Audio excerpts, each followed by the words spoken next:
This is a new Honda. But what it says on the boot, well, it's a bit of a lie. Honda Anonymous would be a better name.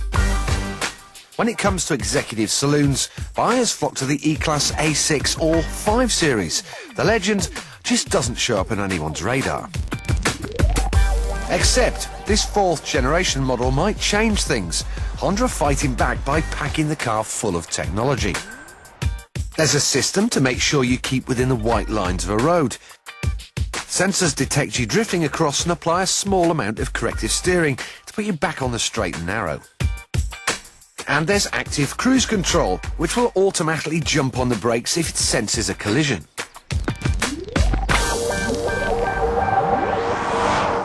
All clever stuff, and all geared towards safety, which is all well and good, and we like that. However, I'm interested in a system which is designed to make you go faster, and that's a thing which is quite amusingly named super handling all-wheel drive.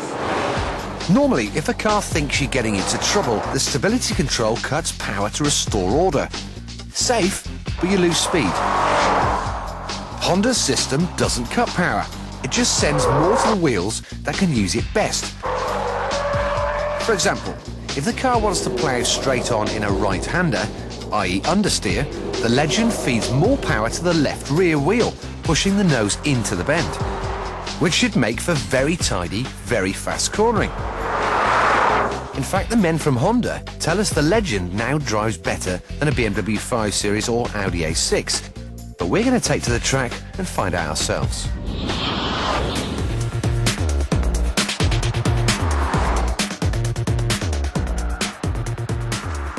So first up to test is the Audi A6.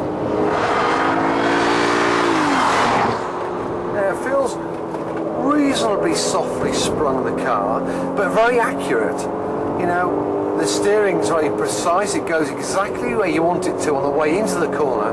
It's only when you get to the middle of the corner do you start to feel this understeer.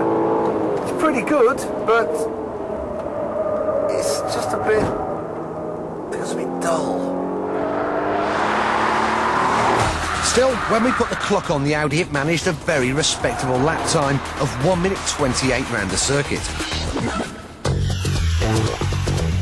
Right, so next up is the BMW 530 Sport.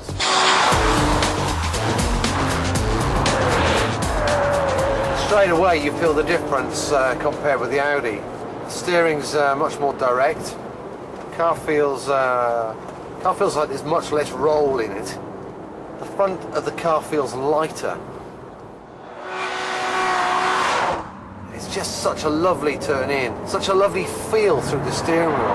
You know, the Audi's a great car, but this is just more fun to drive. And it proved to be faster as well, shaving a second off the Audi's time. So, can the more powerful Legend really be any better?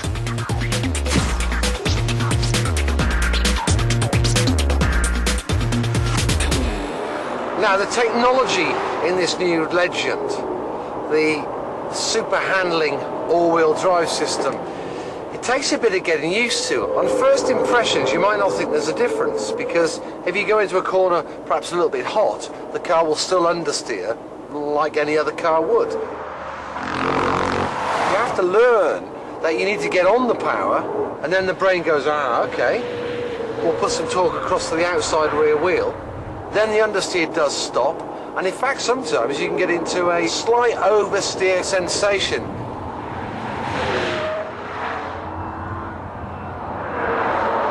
The only thing is the car, for me in its basic setup, is too soft, it's too wallowy, but nevertheless this clever rear diff, it does actually work. In fact, the Legend was the slowest of the bunch, a whole 7 seconds behind the 5 Series, but that's entirely down to the suspension being so soft. I think, you know, in the right sort of car, with the right spring setup, this system could be very good. In standard trim, the Legend costs around 36 grand, which is the same as the BMW and the Audi. Bolt on the safety systems we featured, and the cost goes up to 39.